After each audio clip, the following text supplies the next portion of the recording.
Yo doy mis referencias. ¿Qué ven acá?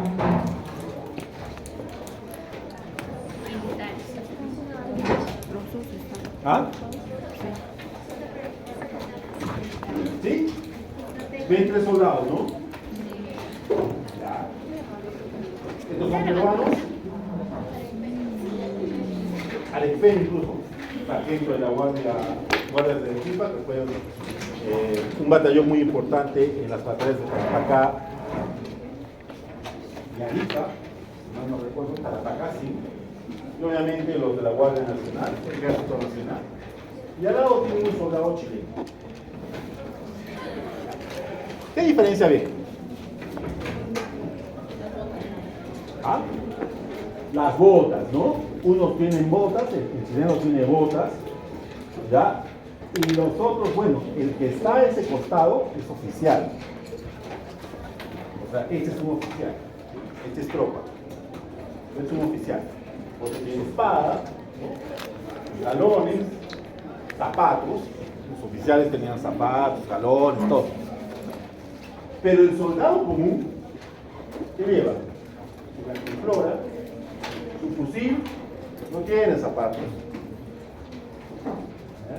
A las justas, bueno, este todavía tenía un uniforme con color, porque nosotros estábamos tan mal que ¿ustedes creen que los uniformes de los soldados peruanos eran blancos? ¿Han visto alguna vez los uniformes peruanos? ¿Han visto la famosa pintura de Lepiani, donde está Miguel, Francisco Bolognesi disparando, tirado? Si no han visto, es una pintura recontra conocida. Y hay soldados de blanco ahí. ¿Ya? Eran blancos los uniformes peruanos porque no teníamos ni siquiera para comprar tinte, ¿ya? Y pintar. Esa era la razón. Entonces, ¿a qué viene la referencia? Cuando nosotros estuvimos en este conflicto, no estábamos preparados. Teníamos mucha desorganización. No teníamos un ejército plenamente desarrollado, plenamente ordenado, plenamente entrenado. No disponíamos tampoco de los materiales necesarios. ¿Ya? Este fusil se llama Comblin, un fusil belga, ¿ya? Era de tiro se cargaba por atrás, es decir, hacías este mecanismo, colocabas el cartucho y disparabas. Nosotros también teníamos Comblin, sí, muy pocas cantidades. Mientras los chilenos utilizaban 2 tipos de fusiles, los Comblin y los Gras, nosotros teníamos 7 tipos. ¿Y cuál era el problema? Que tenías algunos en los cuales el calibre, es decir, el tamaño de la bala, era distinto en cada fusil. Por lo tanto, si yo llevaba un Comblin y mi compañero acá llevaba un Chasepot, por ejemplo, ya había un Chasepot peruano que fallaba mucho, ¿ya? Y yo caía en batalla, mi fusil, digamos, y perdía mi fusil, mis cartuchos, mis caserinas, cartuchos, no le servían al fusil de él. No entraba, no funcionaba. Por lo tanto, no podíamos intercambiar, no podíamos tener el mismo tipo de munición. Más aún con nuestros aliados, que eran los bolivianos, que también tenían otro tipo de fusiles. Ellos sí, usaban solo 2 tipos de fusiles. Y los 2 tipos de fusiles utilizaban el mismo cartucho. O sea, tenían esa ventaja. ¿A qué viene esto? No es obviamente para mostrarles, hablarles algo acerca de la guerra con Chile, que yo considero una de las etapas más trágicas, no por lo trágico que mucha gente dice, ¿no? Los chilenos fueron malos, abusivos, destruyeron toda nuestra costa, se metieron hasta Lima, se fueron hasta Piura, quemaron ingenios azucareros, liberaron a los chinos, etcétera, etcétera, etcétera. No por eso, lo hicieron porque obviamente nosotros no estábamos preparados, estábamos desorganizados. Nos ganaron una guerra siendo ellos menos población, porque se armaron mejor, porque tenían algo muy importante, orden, y un valor muy importante, patriotismo. Ellos se creían dueños, o sea, se creían soldados de una nación. Nosotros no, ¿eh? Nosotros durante la guerra, los que querían a Cáceres peleaban con los que querían a Piérola, los que querían a Piérola detestaban a los que querían a Prado, los que querían a Prado obviamente escaparon algunos, estábamos en muchos problemas sociales, estábamos peleando entre nosotros estando en guerra, y nos metimos a una guerra por estúpidos, ¿no? O sea, hicimos un pacto secreto con un país llamado Bolivia, en 1873, 6 años antes de la guerra con Chile, que ya estaba así, un pacto secreto que ya era conocido por los chilenos, ¿no? Cuando obviamente va el embajador, o sea, ¿cómo empieza esto? Hilarión Daza, que era el presidente boliviano, ya había, o sea, se había firmado un tratado previo entre Chile y Bolivia, por el cual el salitre debía pagar un precio de 10 centavos por quintal. Pero agarra Hilarión Daza y les dice, no, les voy a cobrar una sobreganancia, por así decir, les voy a cobrar un centavo más. Los chilenos dicen, un momentito, tú nos has dicho que nos ibas, o sea, ya tenemos un tratado, un contrato previo donde solo teníamos que pagar esto. Y ahora vienes tú y obviamente nos dices que tenemos que pagar un centavo más. No, no lo vamos a aceptar. En primer lugar, porque tú ese lugar lo tienes abandonado, nosotros hemos puesto plata, hemos puesto ferrocarriles, hemos puesto puertos, hemos puesto trabajadores. ¿Por qué nos vas a cobrar algo más si tú no nos das nada al respecto? Entonces el pata agarró y dijo, ya, perfecto, no me quieren pagar, los invado, los desocupo y los saco. Me dijo Chile, los invades, pues nosotros te vamos a invadir más. Invadieron Antofagasta. Y ahí salió, pero no el peruano, ¿no? El dicho. Chicos, por favor, no peleen, ¿no? No se pongan así. Yo me voy a poner de mediador, voy a ir a conversar a Santiago, voy a mandar a mi embajador para que no haya problemas, pero por favor no peleen tal. Nosotros no teníamos nada.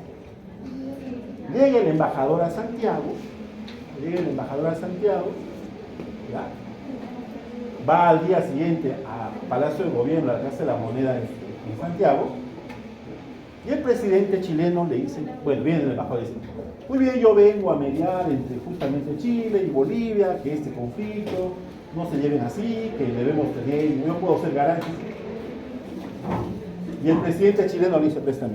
Oye, le dice, a ver tú, embajador, ¿qué es este tratado secreto de defensa que ustedes tienen firmado en 1870?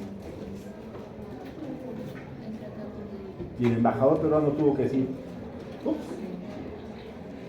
teníamos un tratado secreto que no sabes tú como embajador, acá está. Tú eres canciller peruano, acá está este tratado secreto firmado por tal y firmado por tal. Te declaro la guerra a ti también.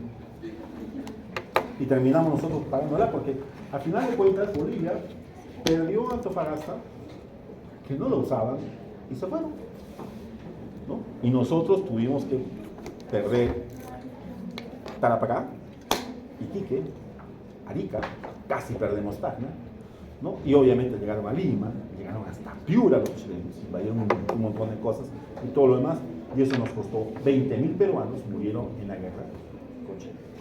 A lo que voy, nuestro sistema inmunológico tiene que estar adecuadamente preparado para poder defendernos. Y esa es la base, obviamente, de lo que vamos a ver ahora. Si nosotros no estamos preparados, vamos a padecer cualquier tipo de ataque y no vamos a tener manera alguna de recuperar.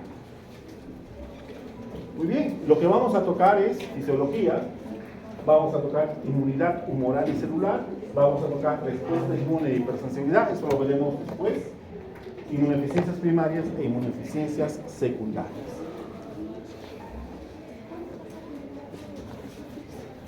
¿Ya? ¿Terminaron de rezar? Muy bien. ¿Qué es la inmunosupresión? La inmunosupresión no es otra cosa que la pérdida de la capacidad de protegerse del organismo frente a sustancias extrañas, microorganismos, toxinas, que son agentes exógenos, ¿verdad?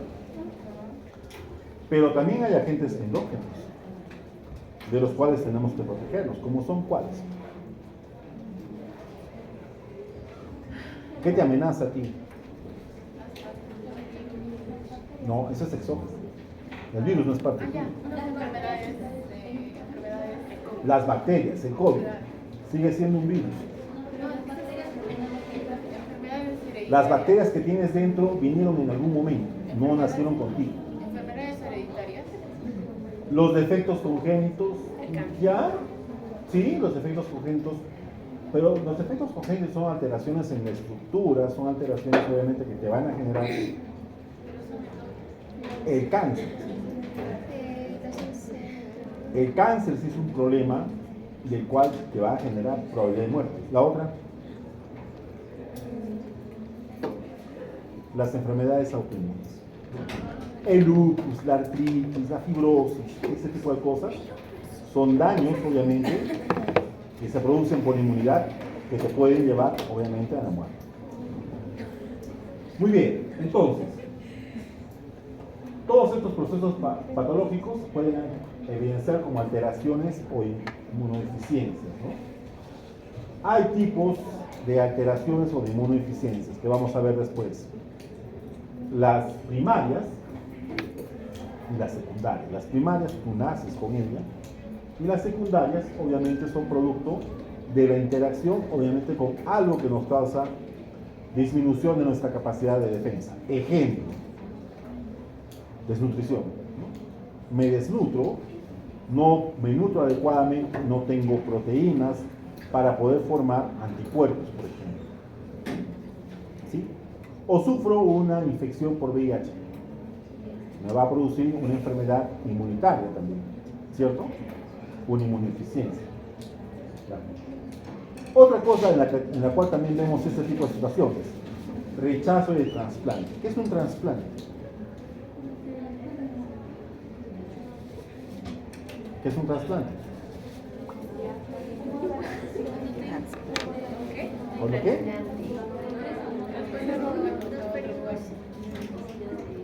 Cuando trasplantas algo, no me sacas de la duda.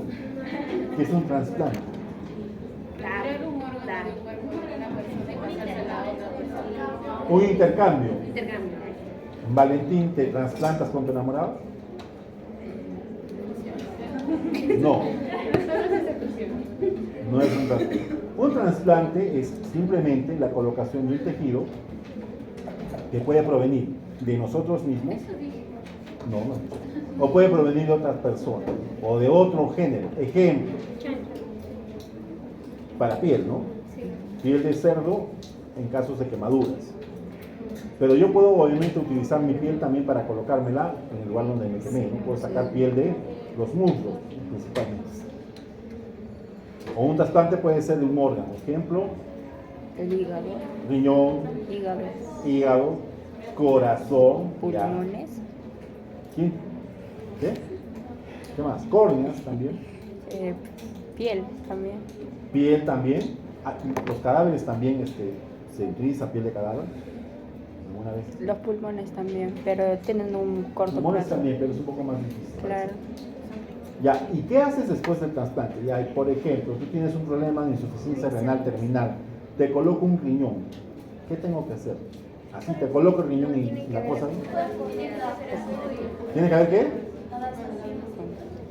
Primero tiene que haber compatibilidad, ¿sí?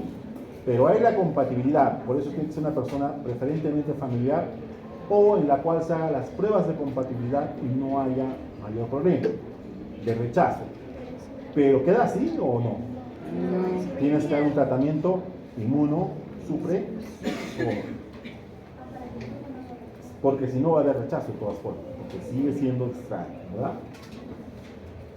Y las enfermedades autoinmunes obviamente son lesiones que nosotros nos producimos cuando nos atacamos a nosotros.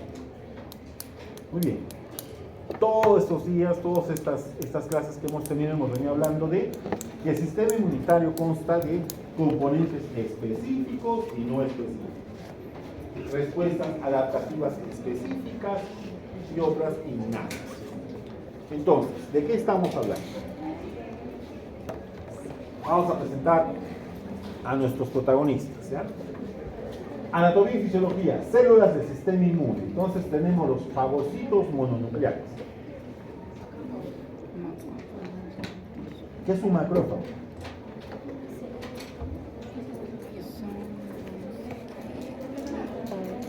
¿Una qué? ¿Una qué?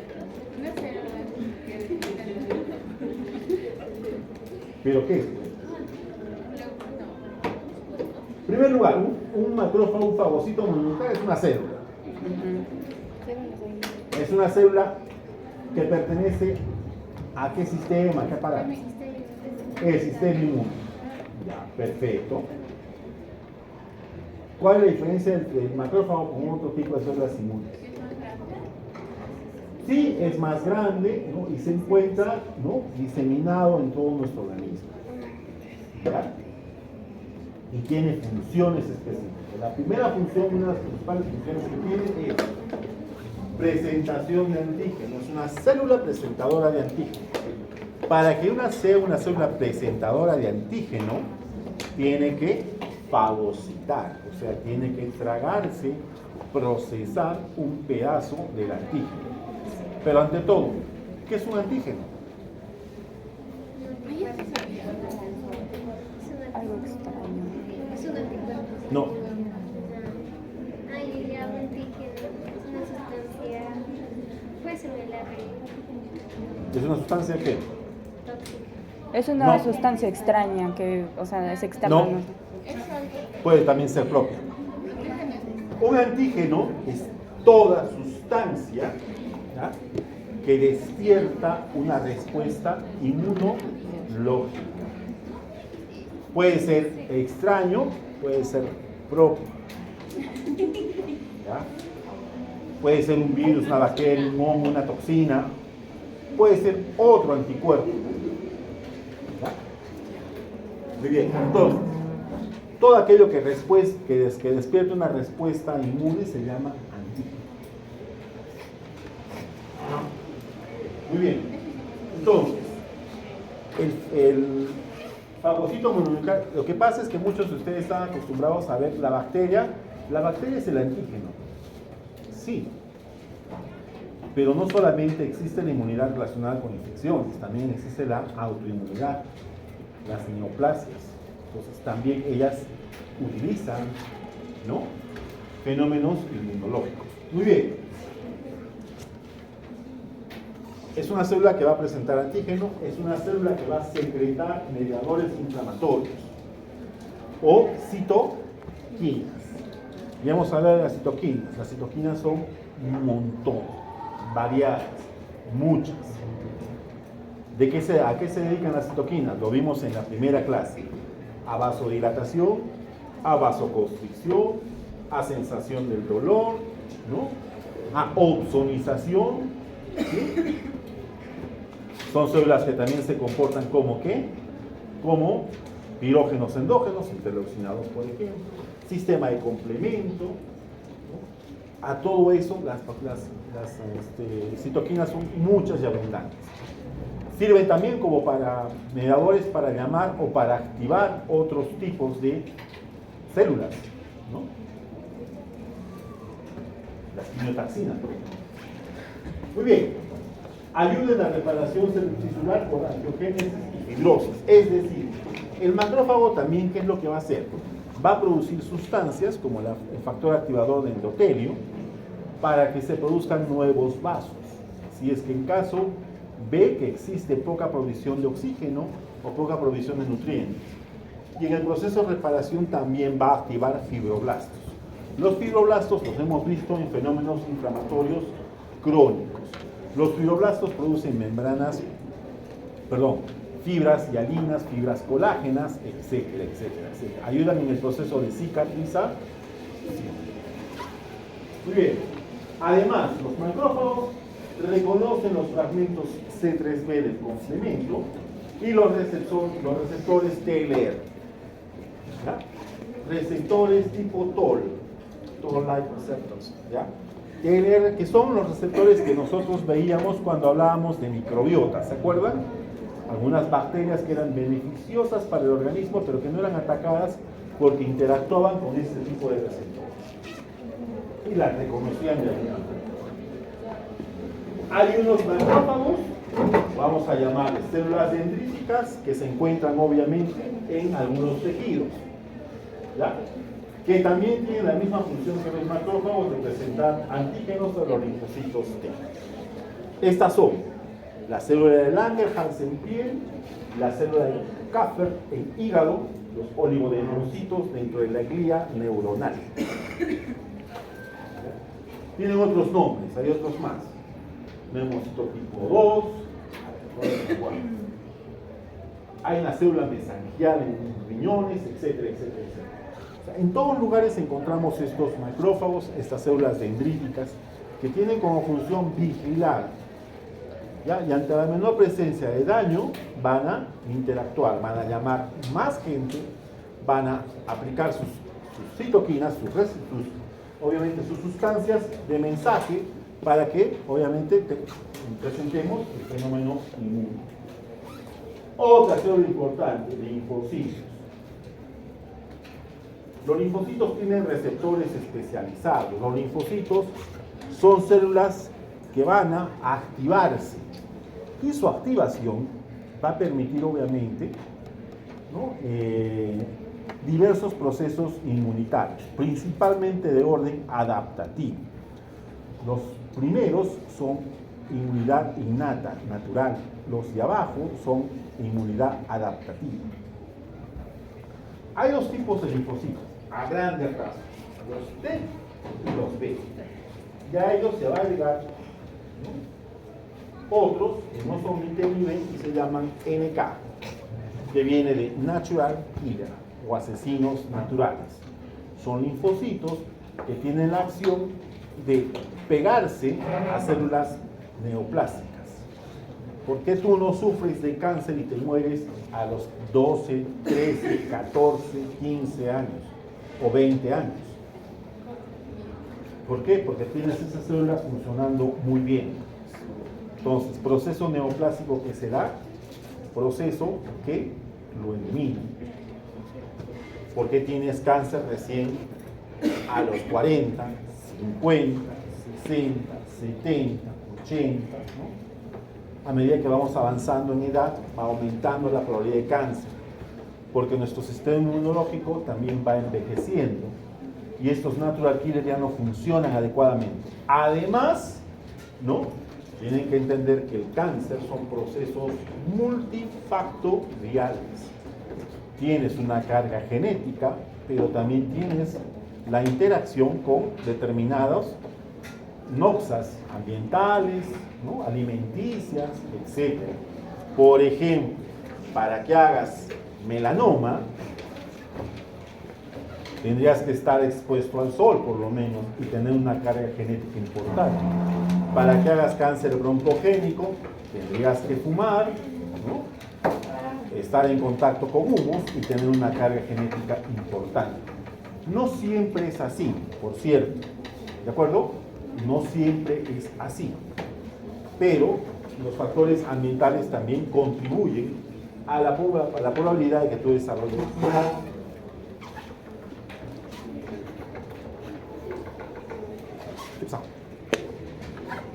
Muy bien. Tenemos obviamente dentro de los linfocitos las células T auxiliares, TH1, TH2, ¿ya?, y las TCD8 positivas, o células T efectores. ¿Qué es esto? Dentro de los linfocitos, ¿ya?, vas a tener, por ejemplo, estas cositas son antígenos. Esta célula presentadora de antígeno va a hacer lo siguiente: va a activar linfocitos TCD4 positivos y otra clona es TCD8 positivos, y estos a su vez se van a conformar en células TH1, ¿ya?, reguladoras, ¿ya?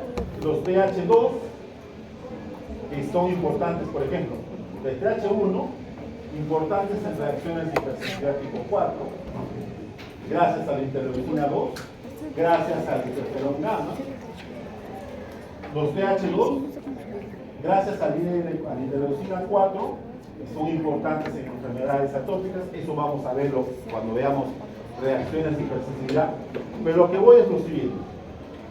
Acá, como ven, se expresa el receptor con un antígeno. El antígeno con el complejo de histocompatibilidad mayor tipo 2 se pega a la célula, se reconoce, se envía obviamente la información y hace que esta célula se active.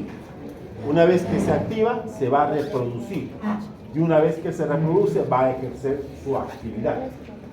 Los TH, los TGF principalmente son células reguladoras. Y los TH y los CD8 se van a activar y se van a convertir en células citotóxicas o asesinas o efectoras, que van a buscar obviamente a células que están infectadas y las van a destruir por fenómenos de apoptosis. ¿De acuerdo? Acá por ejemplo, ¿no? Y acá vienen las células de memoria. Muy bien, las células T citotóxicas o asesinas son células T, CD8 positivo. Se generan igual por la presentación del antígeno con el complejo de histocompatibilidad mayor, pero en este caso es el 1. ¿Ya? Defienden contra los patógenos intracelulares. ¿Cuál es un patógeno intracelular?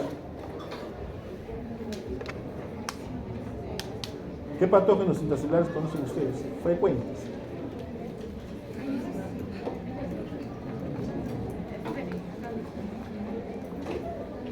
El verde, el blanco. Los virus, pues. Los virus tienen que meterse dentro de la célula para funcionar. Si no, no se reproducen. Algunas bacterias también se meten dentro de la célula. Algunos parásitos también se meten dentro de la célula. El gonococo también se mete dentro del macrófago. Generalmente hay muchos gérmenes que se meten dentro de las células. Entonces, ahí sirve la célula T citotóxica. Porque lo momento que se mete un parásito, un germen, un virus dentro de la célula, va a expresar determinados receptores antigénicos. Esos receptores antigénicos van a ser reconocidos por la célula CD8 citotóxica, reconoce la célula que está infectada y la mata. De dos formas. O le coloca anticuerpos, y vienen otras y lo matan, o le señala que tiene que morirse por sí sola. Eso se llama apoptosis. ¿Saben qué es la apoptosis? ¿Sí? Supongo que deben saber qué es apoptosis, ¿cierto? Muerte celular programada. Ejemplo. ¿Cómo se dividen las células? Meiosis y mitosis, ya. De una célula, ¿cuántas tienes al final de la meiosis y la mitosis? Generalmente 2, ¿cierto? O sea, si yo tengo 50 células acá, que son ustedes, y les digo, divídanse, ¿cuántas deberían terminar al final? 100, ¿sí? La pregunta del millón, ¿caberán? Entonces, ¿qué hacemos? ¿Ah? ¿Quién tiene que irse? ¿Las que nacen? Las que mueren. Obviamente, tienen que darse cuenta. 100 no van a caber. Solamente caben 50. Entonces, el organismo va a prever eso. Entonces, aquellas que ya cumplieron su ciclo les va a decir, mátate, mátate, mátate, mátate, mátate. ¿Ya? Porque si no, tendríamos cáncer. La división constante, descontrolada, desregulada de células, a eso le llamamos neoplasia, cáncer. ¿De acuerdo? Muy bien, vamos. Entonces, vamos a tener células de tipo T reguladoras, CD4 positivo, helper 1, helper 2. Vamos a tener células T efectoras o citotóxicas, CD8 positivo principalmente. Pero ya hemos dicho que hay otro tipo de linfocitos, que son los linfocitos B. Y los linfocitos B se van a también activar, van a proliferar y van a producir anticuerpos. ¿Quiénes producen anticuerpos? Los linfocitos B. Los T no, los B. Cuando el linfocito T va a producir gran cantidad, cambia de nombre y se llama célula plasmática. ¿De acuerdo? Entonces, las células T reguladoras modulan. ¿Qué es modular? Es determinar, vamos a decir, el volumen, ya que modulamos volúmenes, va a modular, digamos, la potencia o la fuerza de la respuesta inmunológica. E inhibe la respuesta inmune también. ¿Cómo es eso que inhibe la respuesta inmune?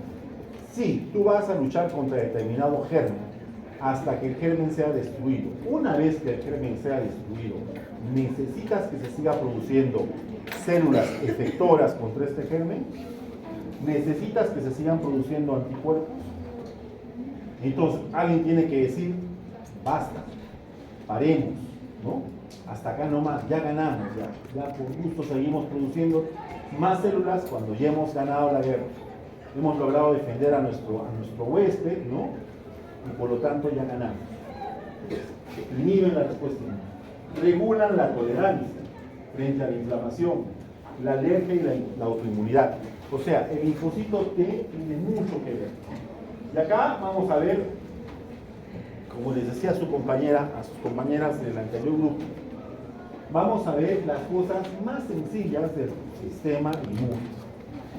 Todos son cristianos, ¿verdad? ¿Sí? ¿Todos ustedes son cristianos? ¿Hay alguien que sea musulmán, budista, metodista, ateo, agnósticos? Agnósticos. Ya, los agnósticos somos cristianos decepcionados o defraudados. ¿Ya? Pero nacimos o nos bautizamos cristianos. Muy bien. ¿Qué oración aprendimos de chiquitos? ¿Se acuerdan? ¿Ángel de la guarda? ¿Dulce compañía? ¿No me desampares? Ni de noche ni de día. ¿Cierto? Muy bien. Esto es el ángel de la guarda. La cristiandad. Sencillito, fácil de aprender, no se han olvidado, ¿ya? La inmunología no es el ángel de la guarda, es la Biblia completa. ¿Alguien salió de la Biblia completa? ¿Han tenido el intento siquiera de leer la Biblia completa? No. ¿Alguien sabe siquiera cuántos son los 4 evangelios? La veo difícil. ¿Los 4 evangelistas? No. ¿En serio? Marcos, Mateo, Juan, Lucas, ¿verdad? Esos son los 4 evangelios, los reconocidos, ¿cierto? Ya. ¿Alguien sabe qué es el Pentateuco? ¿Qué? ¿Qué es? Escritos por Moisés. Moisés escribió los 5 primeros libros del Antiguo Testamento, que son Génesis, Éxodo, Números, Levítico y Deuteronomio. No vas a dar tu nombre, tienes 2 puntos más. Claro, por favor, sabes usted de cultura general. Muy bien, ¿verdad? Te felicito. Muy poca gente sabe eso. Pero es importante porque obviamente es toda la historia de nuestra religión está en esos 5 libros. ¿Ya? Y los escribió supuestamente una sola persona llamada Moisés. Muy bien. ¿A qué viene lo que les estoy diciendo? La inmunología es bastante amplia. Lo que vamos a hacer ahora es lo más sencillo y lo más simple. Quiero que lo aprendan bien, por favor, porque esto es principalmente lo que van a ver cuando lean algo acerca de inmunología. Muy bien. Tenemos linfocitos T reguladores.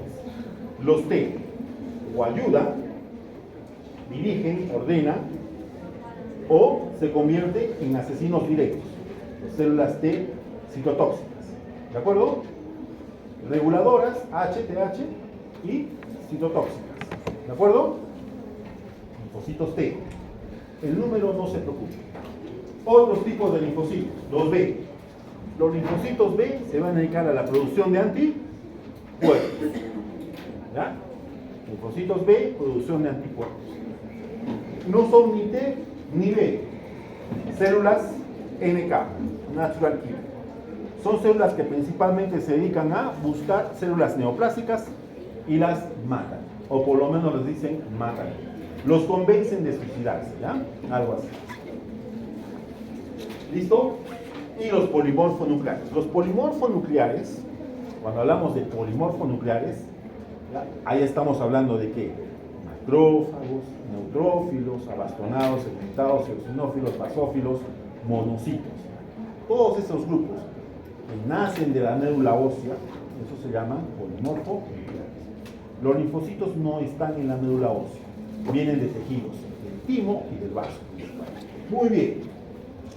Acá, las partes de la respuesta de los linfocitos T, solo T. Reconocimiento de antígeno, activación, proliferación, diferenciación y sus funciones efectuadas. Vamos a ver.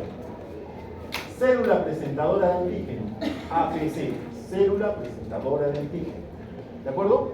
Que puede ser un macrófago o una célula dendrítica, ¿cierto? ¿Sí? Hemos establecido esto. Ellos van a presentar el antígeno. Acá, este compadre se ha comido un virus. ¿Ven acá? Ese puntito es un virus, se lo ha comido. Entonces, ¿qué va a hacer? Lo va a fraccionar y va a presentar el fragmento del virus conjuntamente con el complejo de histocompatibilidad mayor, o bien sea eso, va a presentar el antígeno a un linfocito T CD4 o puede presentar un linfocito T CD8, pero ambos son T virgen. Significa, eso de virgen no es que no haya tenido relaciones, sino significa de que no ha tenido contacto previo con otro tipo de antígeno. Este recién está recibiendo su primer antígeno, ¿no? Su graduación, estómago, antígeno, listo. Entonces, una vez que recibe su antígeno, más otras cosas más, otras linfocinas y otras citoquinas, se va a activar. Se va a activar. Mucho va a depender el tipo de interleucina, el tipo de citoquina que reciba, para el tipo de activación que va a tener. Eso lo vamos a ver el viernes. Pero ahora lo que quiero que sepan es lo siguiente. Linfocito T, CD4, CD8, se activa, ¿ya? Y luego que se activa, ¿ya? Se va a dividir, va a proliferar. Entonces ya no es uno, sino es un yo y mis hijos, ¿no? Y mis nietos, y mis bisnietos y mis tataranietos. ¿Ya? Va a empezar a proliferar. A eso se le llama clona. Es una clona porque es un grupo que proviene de un solo linfocito. ¿De acuerdo? Una vez que ha proliferado esta clona de linfocitos, va a diferenciarse. Entonces, una vez que se diferencia, por ejemplo, el linfocito TSD4 efector, va a hacer lo siguiente. Este va a obviamente ver dónde está la actividad y va a activar macrófagos, va a activar a los linfocitos B, que no están acá, y otras células inflamatorias. Ejemplo, fibroblastos, ¿no? Ejemplo, fibras de colágeno. Ejemplo, plaquetas. Ejemplo, eosinófilos, basófilos, otros tipos de células más. Muy bien. Cuando termine todo este proceso, cuando termine toda esta infección que hemos encontrado, este problema que hemos tenido, uno de ellos, o varios de repente, van a quedar almacenados como células de memoria. ¿De acuerdo? Perdón. Abajo, CD8, efector. Vamos a tener un linfocito CD8 efector o célula citotóxica. ¿Qué va a hacer? Se va a dedicar a eliminar células infectadas. Células que, al igual que célula presentadora de antígeno, expresen partes de este virus. Pero también va a quedar una célula de memoria. Predominantemente en tejido periférico. Siempre va a quedar una célula de memoria, preparada para la posibilidad de una nueva infección. ¿Ya? ¿Entendido? Muy bien. ¿Cómo se activa? Virus. Entra a la piel. En la piel es captado por la célula dendrítica, que lo va a englobar. que se lo va a comer. ¿De acuerdo? Esta célula dendrítica o bien lo puede hacer acá, o esta célula puede viajar hasta un ganglio. Este es un ganglio linfático. ¿Sí? Cuando tú tienes tu caries, ¿qué te aparece acá abajo? Acá. En el cuello o otra cosa. Se infla, se sale una bolita. Sale una bolita. ¿Qué es esa bolita? El ganglio inflamado. Es un ganglio linfático inflamado. ¿Ya? ¿Qué significa? Que hay una Que se infección. está produciendo una respuesta inmune. Que está habiendo un proceso infeccioso y estás teniendo una respuesta inmunológica. Por lo tanto, si yo tengo un ganglio inflamado en axila, ¿qué puede ser? ¿Qué? Ustedes saben, La... cáncer, pero ¿cómo cáncer? Si las células no es Porque infeccioso. el ganglio a veces lo atrapa y se empieza, ¿cómo decirlo? Porque la proliferación celular, ¿no? Si tú tienes un proceso neoplásico, va a proliferar la clona de células natural killer y por lo tanto su ganglio se va a incrementar en tamaño. O bien pueden encontrar células neoplásicas que viajan hasta el ganglio. ¿Ya? Listo. Y si lo encuentras acá en la zona inguinal, ¿en qué piensas? Ustedes que van a hacer salud sexual y reproductiva. Nada. Infección.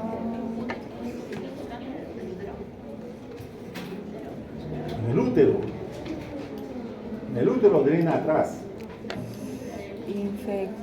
Pero tus genitales, ITS, exacto. O sea, si tú ves lesiones ganglionares a nivel inguinal, tienes que buscar, tienes que hacer diagnóstico de ITS. Entonces, ¿qué ITS puedes encontrar? Sífilis, clamidiasis, gonorrea, ¿no? VIH, herpes, qué sé yo, papiloma.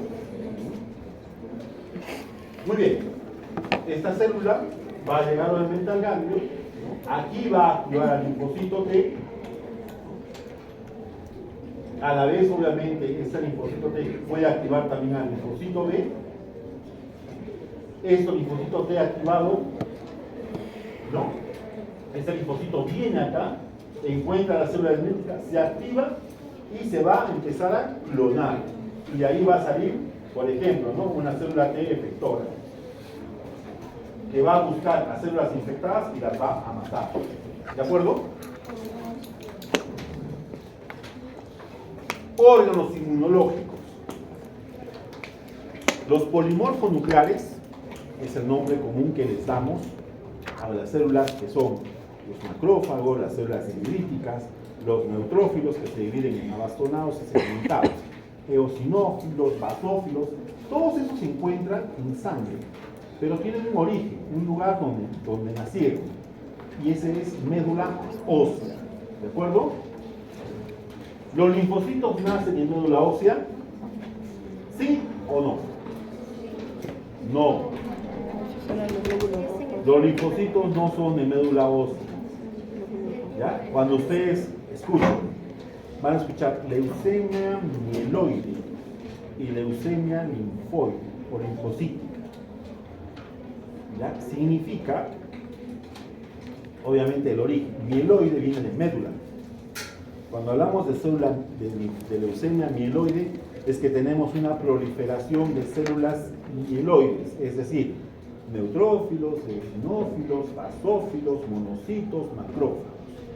Cuando tenemos una leucemia linfocítica o linfoide, estamos hablando de linfocitos T o linfocitos B. ¿Ya? Esa es la diferencia. Entonces, ¿dónde crecieron? ¿Dónde nacieron? ¿Cómo es que llegaron acá los linfocitos? El timo era un órgano, una glándula que teníamos por detrás del esternón, ¿ya? Hasta nuestra vida, bueno, casi 1, 2, hasta un año, pero 2 años de vida, ¿ya? Y se va obviamente haciendo cada vez más pequeña hasta casi desaparecer. Y ahí es donde nacieron nuestros linfocitos T. ¿De acuerdo? Ahí es donde maduraron, ¿no? En algunos lugares también puede sufrir neoplasia, eventos, puede sufrir ese tipo de cosas, pero es el lugar donde maduraron nuestros linfocitos. Por otro lado, tenemos otros órganos linfáticos, otros órganos linfóticos. ¿A qué llamamos órganos linfáticos? Son lugares donde vamos a encontrar linfocitos. Ejemplo, los ganglios linfáticos. ¿Dónde tenemos ganglios linfáticos? ¿Dónde? A ver.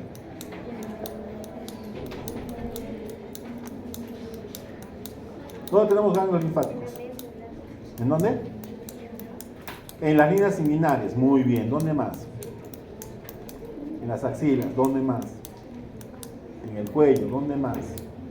Detrás de la oreja. ¿Dónde más? Debajo de la mandíbula. ¿Dónde más?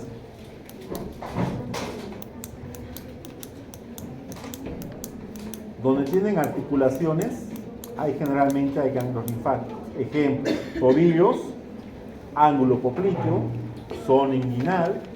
Aquí también tenemos ganglios muy pequeños. ¿Ya?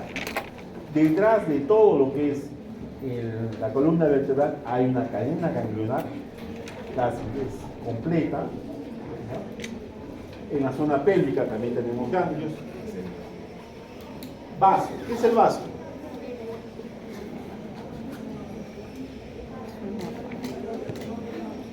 ¿Dónde está el vaso?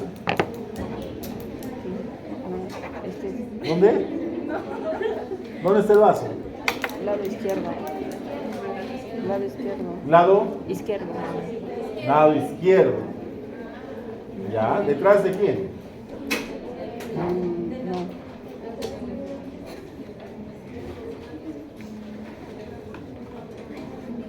¿Detrás de quién? Detrás del estómago. ¿Ya? O sea, haz esto, agárrate acá, y acá tienes tus costillas, ¿verdad? Este lugar donde terminan tus costillas y ya no hay más costillas acá abajo, acá está tu diafragma. Y ahí va a partir tu diafragma. ¿Ya? ¿Tu estómago dónde está? A ver, señala tu estómago, ¿dónde está tu estómago? ¿Dónde creen que está su estómago? Pongan un dedo donde creen que está su estómago.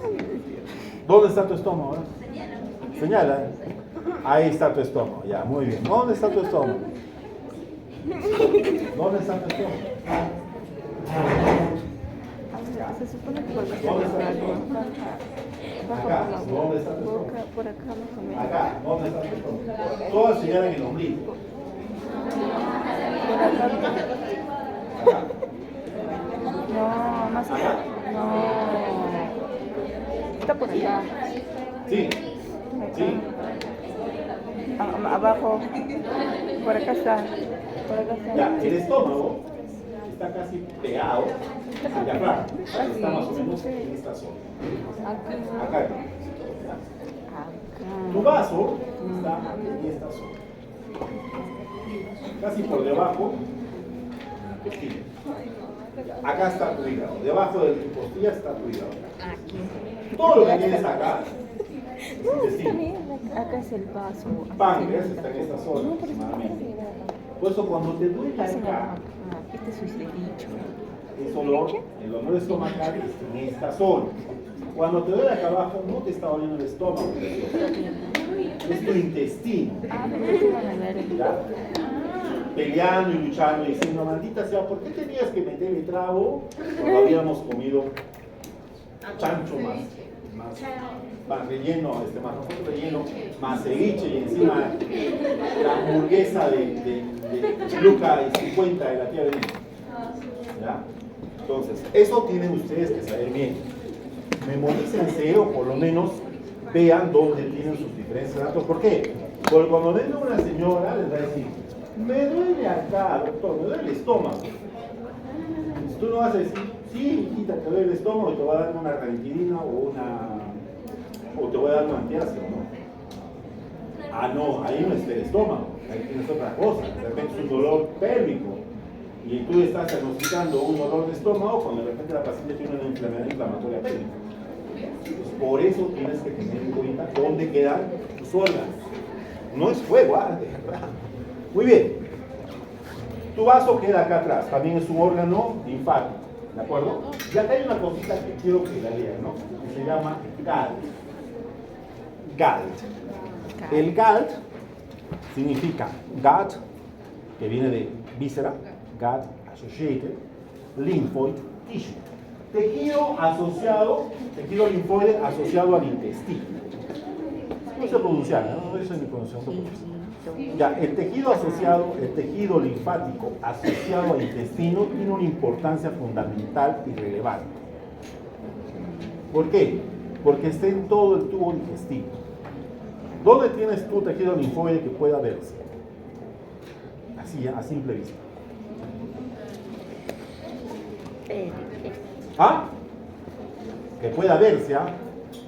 Que puedas tú ver, ese es un órgano linfoide, a simple vista. Sí. No son tus ganglios linfáticos. ¿Cuál es? ¿Tus amígdalas qué son? Tu tejido es eso. Tus amígdalas no es otra cosa que tejido linfoide. ¿Ya? Y ese tejido linfoide forma parte de un famoso anillo, se llama el anillo de Waldeyer. El anillo de Waldeyer, si lo pronuncias en alemán, el anillo de Waldeyer es obviamente un aro que tenemos aquí de tejido linfoide. Tus amígdalas es un punto y el otro punto son las famosas adenoides, que alguna vez deben haber escuchado, que están entre lo que es el final de la cavidad nasal y el ingreso de la nasofaringe. ¿Ya? Ahí se llama, están las adenoides, algo que supuestamente crecía hace mucho tiempo atrás, ¿no? ¿Ya? Los abuelitos decían, sí, te han crecido las adenoides, que por eso rocas. No, mentira, estos son tus amígdalas. ¿Ya? Ese es el famoso anillo de Waldeyer. En todo el tubo digestivo tenemos tejido linfoide, tejido linfático. Tu apéndice secal, ¿qué crees que es? Tajido. Eso que te da apendicitis, ¿ya? No siempre es por un coprolito, como dicen los cirujanos, ¿no? El apéndice secal, eso que sacan en la famosa apendicitis, es tejido linfoide. Es una amígdala que tienes metida ahí. ¿Cuál es su objetivo? El objetivo de este tejido linfoide, ¿cuál sería? A ver.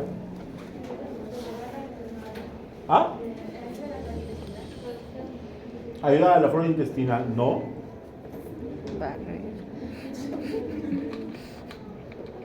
¿Por dónde creen que ingresan más gérmenes? La boca.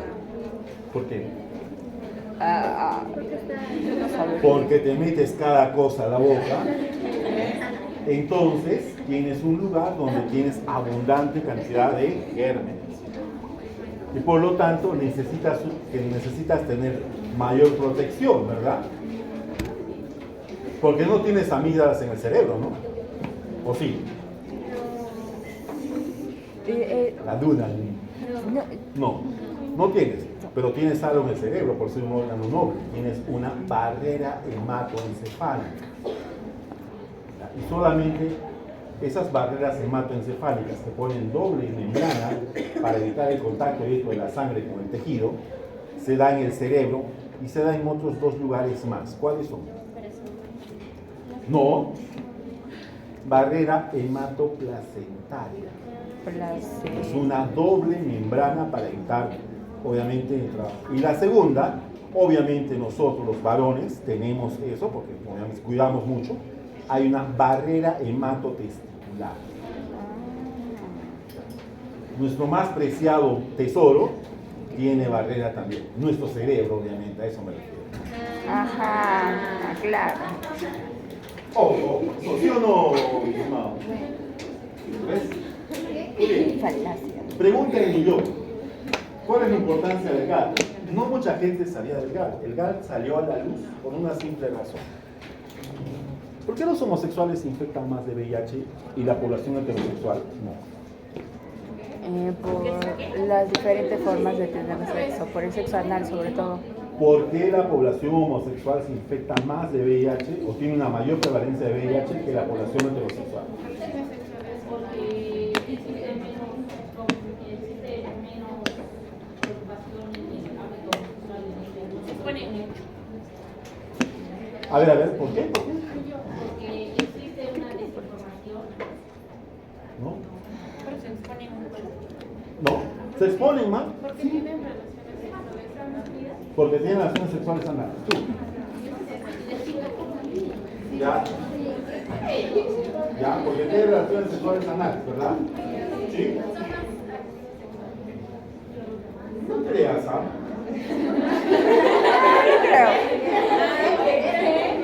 ¿Sí? ¿Eso creen? Muy bien. Les pongo algo que hace poco, información de prevalencia. Ya nosotros hacemos estudios de prevalencia a nivel nacional. Bueno, nosotros digo, la estrategia sanitaria de VIH y SIDA hace estudios de prevalencia a nivel nacional. Muy bien, la prevalencia de VIH en población homosexual, no estoy hablando de trans, mujeres trans, estoy hablando de mujeres trans que están en 30%. La prevalencia, es decir, de cada 10 trans, 3 están infectados con VIH. De cada 100 homosexuales, 10 están infectados con VIH. Tú me dices, sí, porque son más sexualmente activos. Muy bien. La prevalencia de VIH en trabajadoras sexuales es de 0.6%. O sea, de cada 1000, 6 están infectadas. La prevalencia de VIH en población general, ustedes y yo, es 1.1%. O sea, ¿quiénes son las menos infectadas con VIH en nuestro país? Las trabajadoras sexuales. Las trabajadoras sexuales, porque utilizan preservativos. ¿Ya? En cambio, las chicas de la casa tienen su sugar daddy, tienen su enamorado y su colágeno, y con ninguno de ellos utilizan preservativo. ¿Por qué vas a pedir al sugar daddy por preservativo? ¿O no?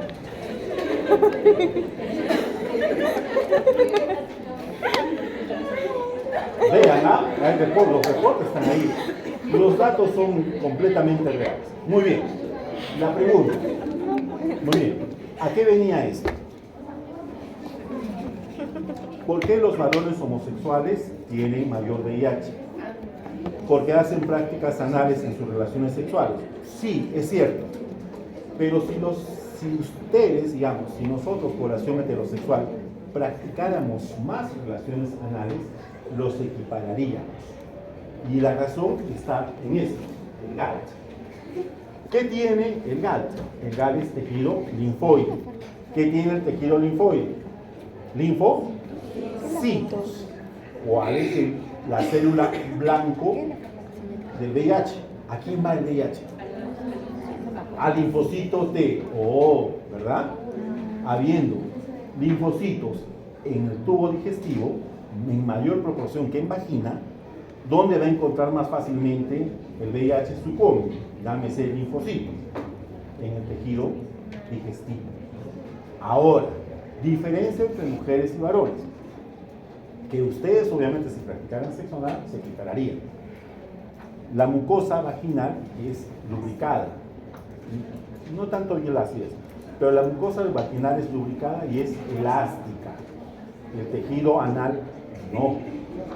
Ustedes no pueden sufrir más, pueden sufrir microtraumatismos, pero el tejido anal lo sufre mucho más, porque no tiene lubricación.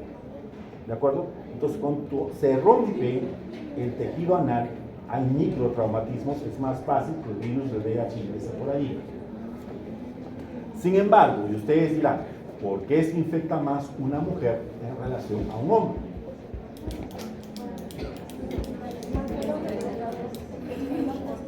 No siempre. Yo puedo tener relaciones con una mujer infectada con VIH y tengo una en 6 posibilidades de infectarme, mientras que una mujer tiene una en 4. Porque la mujer es más propensa a enfermarse porque básicamente, no sé qué más decir, pero es más propensa a enfermarse porque... Por ser mujer. No. Por el patriarcado. No. Por el feminismo. No. Por el... Porque el sistema reproductor es complejo. Es una vía... Está abierto. Mucho, ya va a ser- Está abierto. Tiene razón él. A pesar de la molestia, por la sencilla razón. Si yo soy un hombre, obviamente, no infectado, y estoy con una chica infectada, voy a tener contacto sexual con ella sin preservativo. ¿Ya? Al momento de terminar mi relación sexual, ¿qué parte expuesta tengo yo que haya recibido? ¿Qué mucosa tengo expuesta yo con esta chica que está infectada? ¿Qué parte mucosa mía está expuesta? No está expuesta. El meato urinario, ¿verdad? Porque mi pene está recubierto, obviamente, de un epitelio poliestratificado. Dependiendo, obviamente, si lo tienes más expuesto, se poliestratifica más aún. Por eso quienes son circuncidados tienen mayor defensa que los no circuncidados. ¿Ya? O sea, circuncídense. Circuncídense. ¿Ya? ¿Sí? Punto 1. Punto 2. Si está circuncidado, el surco ovalano prepucial, es decir, entre la cabecita y el prepucio que existía, hay algo que se llama surco ovalano prepucial, ahí se junta secreción. ¿Ya? Si estás expuesto, sale más fácilmente, ¿no? Mientras que en un circuncidado no. ¿Qué pasa con ustedes? Ustedes tienen una relación, son mujeres no infectadas y tienen relación con una persona, un varón infectado. ¿Con qué se quedan? Con todo el esperma y con todo el semen en la cavidad vaginal. Por lo tanto, ¿acaso ustedes tenían sus relaciones? Óyame, mano leche. No, te quedas al lado de la pareja, ¿verdad? Bueno, por lo menos eso deberían hacerlo. Entonces queda más tiempo de exposición, hay mayor inóculo, hay un montón de cosas por las cuales, digamos, tienen ustedes ese grado de exposición. ¿De acuerdo? Muy bien, entonces, en todo el tubo digestivo tenemos este gallo, y por lo tanto es el lugar donde tenemos posibilidades de que el virus del SIDA, el VIH, puede ingresar fácilmente y puede encontrar fácilmente al linfocito T y proceder a la infección. ¿Ya? Ya saben ahora por qué. Mediadores inflamatorios. No solamente estamos hablando de células, también hablamos de mediadores inflamatorios. Y como mediadores inflamatorios tenemos varias cositas. Ya hemos dicho, nuevamente, por enésima vez, mediadores inflamatorios que van a permitir vasodilatación, vasoconstricción, opsonización, quimiotaxis, incremento del metabolismo, incremento de la permeabilidad vascular, etcétera, etcétera, etcétera. Lo importante, sepan que existen mediadores inflamatorios y esos mediadores inflamatorios van a interactuar de distinta manera con los diferentes grupos celulares que hemos visto. Factores solubles secretados por las células inmunes. Entonces, ¿cómo se comunica un linfocito con un macrófago? ¿Cómo recibe su orden? ¿Por WhatsApp? No.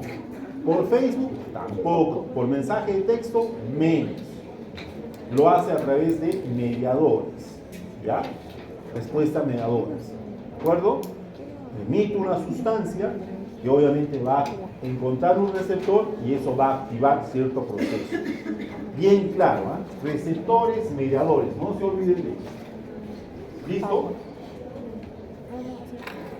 La cascada del complemento. El complemento es algo que vamos a verlo varias veces. El complemento, como les dije, es como este grupo de proteínas que se forman y se pegan como un Lego para tener una proteína que rompe membranas celulares, principalmente de bacterias, pero también puede agredir a células del organismo o a células identificadas como patógenas o que están infectadas. ¿De acuerdo? Y nos vamos a quedar... No, vamos a hacer un par de más. Muy bien.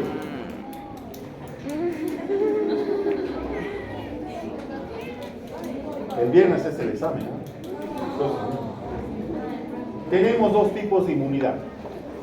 Inmunidad innata e inmunidad adaptativa. ¿Cuál es la diferencia? ¿Cuál? Las barreras, ya, perfecto. ¿Qué más? Una es específica y la otra es inespecífica. ¿Cuál es inespecífica?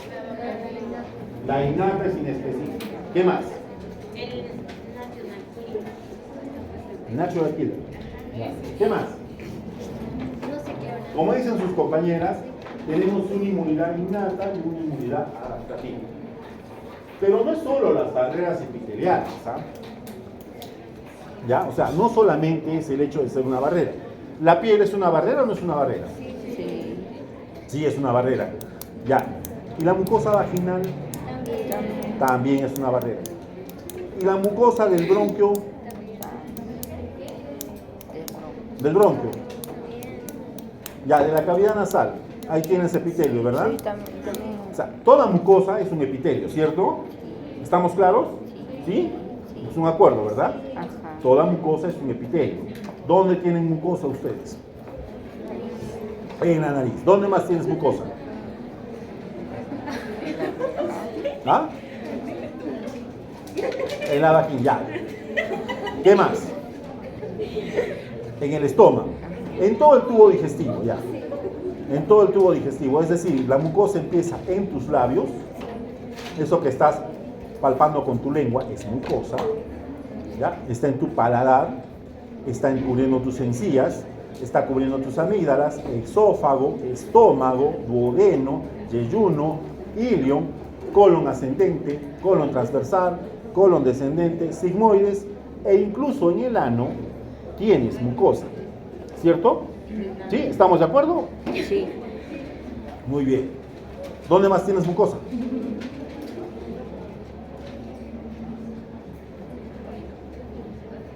En el árbol respiratorio. ¿Ah? El árbol respiratorio, obviamente, ¿no? En la cavidad nasal, nasofaringe, orofaringe, faringe, laringe, tráquea, bronquios, ¿sí? Está recubierto de mucosa, ¿sí? Hasta el bronquiolo respiratorio ya ahí cambia, obviamente, ya se convierte en alveolo. El alveolo no tiene mucosa, pero es una célula, específicamente que vamos a ver después. Muy bien, ¿dónde más tienes mucosa?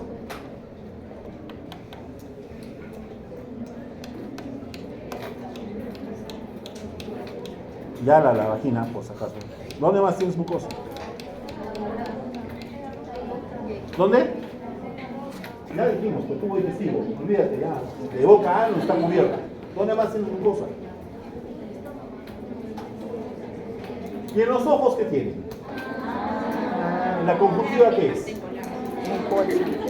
¿La conjuntiva qué es? Mucosa.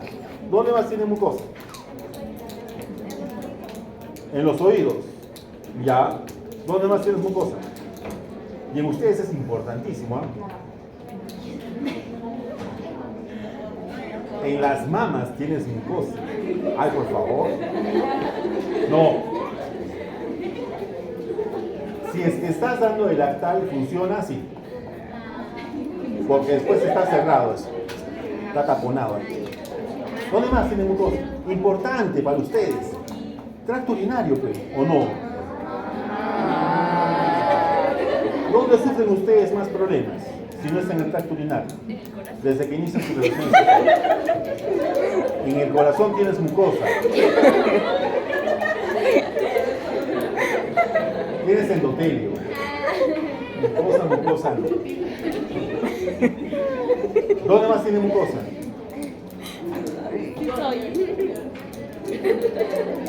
Ya.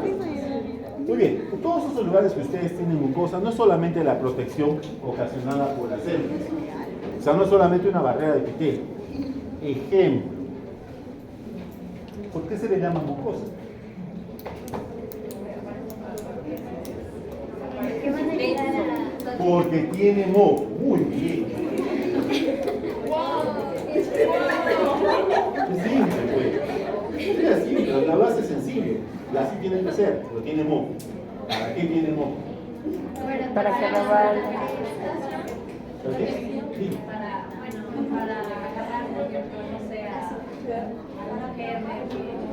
Muy bien. Para eso es, o sea, es lo que quiero que ustedes tengan esa capacidad de pensar. ¿Por qué tiene moco la mucosa? Porque tiene que atrapar. Si yo estoy hablando de mucosa respiratoria, ¿qué voy a atrapar? Partículas de... ¿Acaso el aire que nosotros respiramos es completamente puro? No. No es libre de polvo, ¿verdad? Más aún en una zona como la nuestra que está completamente seca. ¿Sí? Entonces, esa mucosa va a agarrar polvo. ¿Y qué hacemos con ese polvo? ¿Cómo lo eliminamos? Cuando te suenas tu naricita en la mañana, estás eliminando lo que está en tu cavidad nasal, ¿no? Porque tu mucosa, ¿ya? Esto tiene unos cepillos. Hasta acá les escucho. Si quieren contar cuentitos, acá adelante. Muy bien, tenemos cilios, tenemos unos pelitos que van a barrer el moco, lo van a hacer avanzar. Entonces, en la mañana cuando te despiertas, ¿ya? Y pasas algo de saliva, estás pasando el moco que has botado durante toda la noche. Los abuelitos son más conchudos, y luego escupen, ¿verdad? Los niños también lo degluten, ¿de acuerdo? Entonces, tenemos mecanismos que ayudan a eliminar aquello que es perjudicial. ¿Qué pasa si tú estás respirando y se te pasa una partícula de polvo y te llega a tu garganta? ¿Qué vas a hacer? Toser. Si queda en tu nariz, ¿qué vas a hacer? Estornudar. Muy bien. ¿Qué es la diarrea?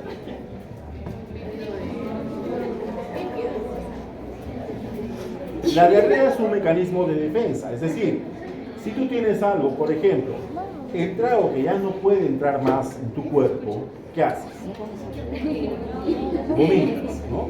Cuando vomitas ya te estás dando cuenta de que ya, ¿no? Tu cuerpo te dice, ya chupaste demasiado, ya déjala, ya me está irritando el estómago y por eso voy a vomitar.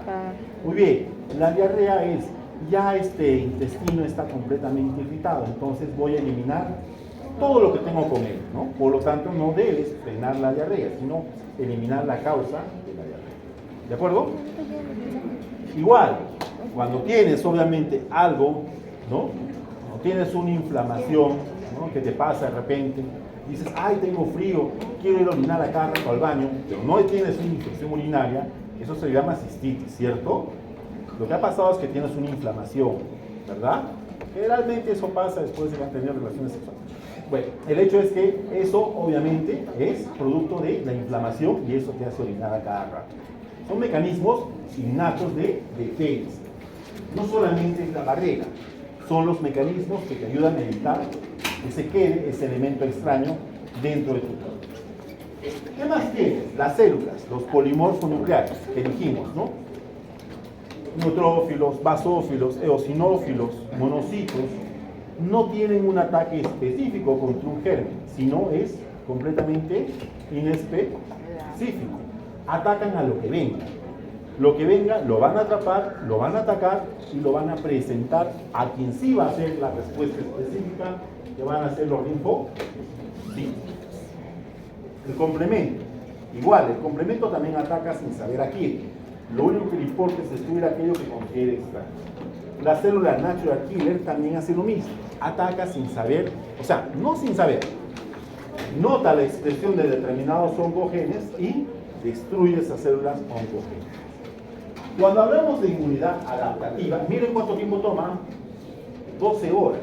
O sea, todo lo que pasa en los primeros momentos es inmunidad innata. Después vamos a hablar de la inmunidad adaptativa. En lo que hemos dicho, la célula presentadora de antígenos se va a colocar con un linfocito, como ven acá, lo va a activar. Este a su vez va a viajar a un ganglio linfático, va a madurar allí y se va a dividir, va a proliferar, se va a convertir en una clona.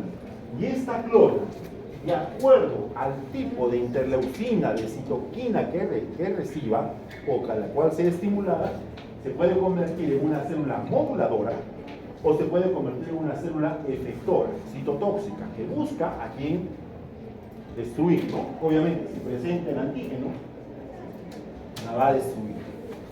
A su vez, los linfocitos B, ¿no? Al recibir este proceso de activación con el antígeno, van a proliferar, van a clonar y van a producir sustancias específicas que van a actuar contra este antígeno que conocemos con el nombre de anticuerpos. Esta actividad se va a dar desde el primer día y va a estar completa aproximadamente al 7º día. ¿Ya? Por lo tanto, si tú el día de hoy te infectaras, digamos, de repente, te vas donde la tía Veneno, te compras tu super salchicha, tu super salpuchón, te lo comes, haces tu proceso de tifoidea, por ejemplo, recién al 7º día probablemente seas positiva para tus determinados antígenos, o sea, vas a producir recién anticuerpos, que es lo que se dosa generalmente en sangre. Por eso es que a veces nosotros decimos, durante este tiempo los resultados pueden ser o no positivos. ¿Ya? ¿Preguntas hasta aquí? Ninguna. ¿Han entendido? Todo, completamente. Muy bien, ojalá sea así. Ya saben, para el próximo, desde el próximo viernes,